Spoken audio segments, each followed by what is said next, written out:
వైశాఖ శ్రావణ భాద్రపద అశ్వయుజ కార్తీక మార్గశిర మాఘ ఫల్గుణ మాసంలో ఏ శుక్రవారం రోజైనా మొదలు పెట్టవచ్చు.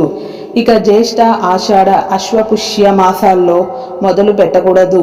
ఆడ మగ ఎవరైనా చేయవచ్చు, కానీ కొన్ని నియమాలు నిష్టలు తప్పకుండా పాటించాలి. శుక్రవారం రోజు ఉపవాసం ఉండాలి.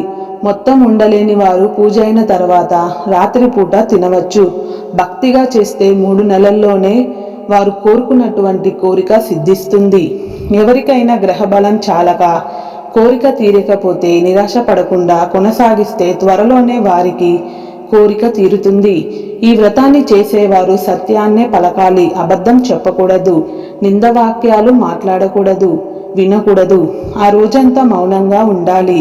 అలాగే ఆ రోజు పులుపు తినకూడదు, ముట్టుకోకూడదు, వండకూడదు. సంసార జీవితం గడపక నేల మీదే పడుకోవాలి. శుక్రవారం రోజు పూజ చేస్తున్నటువంటి శుక్రవారం తెల్లవారుజామునే లేచి మంచినీటితో స్నానం చేయాలి.